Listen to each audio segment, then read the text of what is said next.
All right, so it is time to read another chapter in Dr. Snow Has Got to Go. Even though it's silly sock day, I did have to take off my socks on my hands because it's super, super hard to flip the pages when I have socks on. I tried it and it did not work. So I will leave my sock friends right here so you can see them.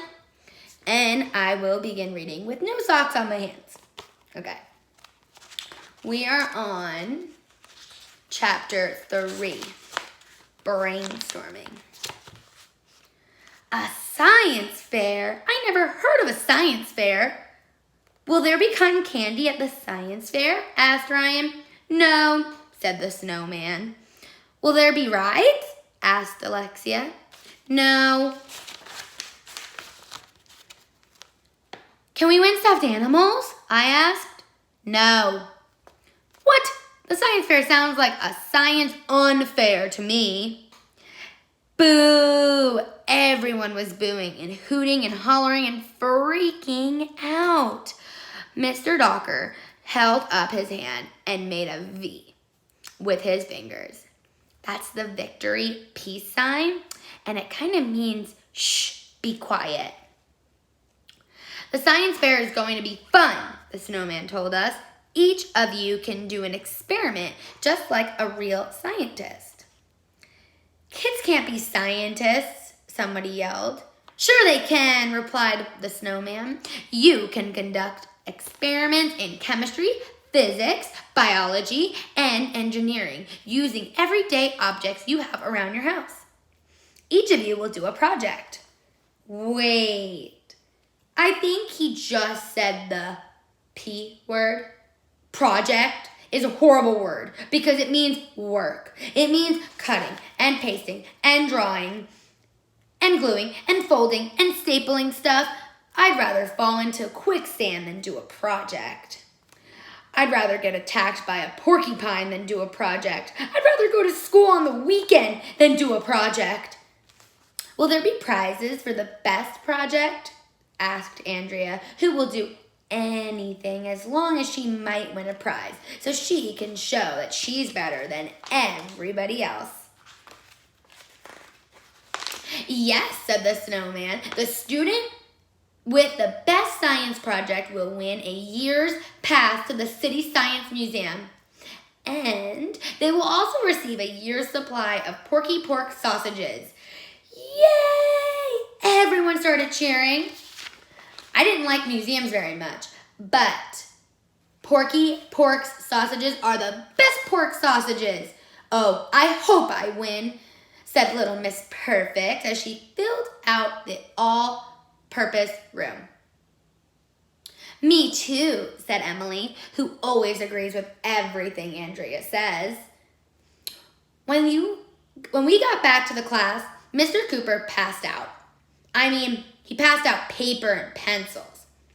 He told us to start talking and taking notes on and brainstorming something about the science fair and all of the ideas we may have. Brainstorming is when you have a storm inside your brain, so it has to have the perfect name. I need to use the restroom, he said.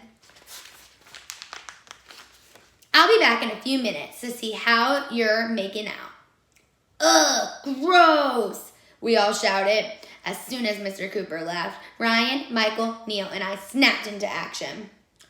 We got up on our chairs and we started dancing to the whole class, just like we always do.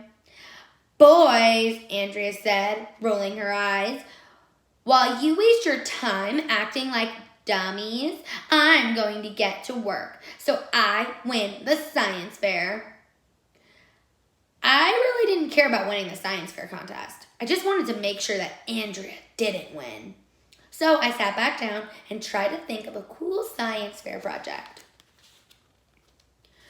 We should blow something up, I suggested. Scientists are always blowing stuff up. Blowing things up is not science, said little Miss Party Pooper. Science is all about inventing new, useful things and building things that make life easier for people.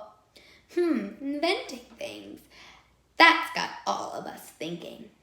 I'm going to invent a solar-powered skateboard, said Alexia. The top will be covered with solar panels. That's a cool idea, I said. Using nuclear power would be even cooler, but it's hard to fit a nuclear reactor on a skateboard. I'm going to invent an electric chicken chucker, said Ryan. What does a chicken chucker do? Asked Neil. It chucks chickens, Ryan replied. I don't know why chucking chickens would make everybody's life easier. It sure wouldn't make a chicken's life easier, but in my head I imagined a machine chucking chickens, and it did seem kind of cool. I'm going to invent a time machine, said Neil. That way I can go back to the year before Twinkies were invented. Why would you want to do that? Asked Emily. So I could invent Twinkies, Neil replied. I'll be rich, rich, rich. That's when I got the greatest idea in the history of the world. I'm going to invent an air conditioner that you wear on your feet. I said, why would you put an air conditioner on your feet? Asked Neil. Sometimes my feet get hot, I explained. I'm going to invent anti-gravity underwear, said Michael. Why? Neil asked. So I can fly, of course, said Michael. We were all coming up with really good ideas for the science fair. I drew a picture of myself walking around with 2 little air conditioners on my feet. What are you going to do for your science project, Andrea? Asked Emily. Oh, my project's a secret, Andrea replied. I tried to peek at Andrea's paper, but she was hanging all over it so I couldn't see it.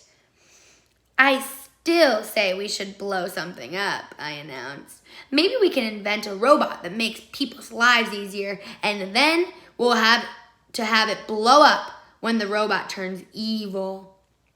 I saw that in a movie once. At the moment, the weirdest thing in the history of the world happened. I glanced toward the doorway and saw the snowman's frizzy psycho hair in the corner. He was rubbing his hands together and listening to our conversation. I don't care what anybody says. The snowman is definitely crazy and he probably wants to take over the world. There are only 2 reasons why anybody rubs their hands together.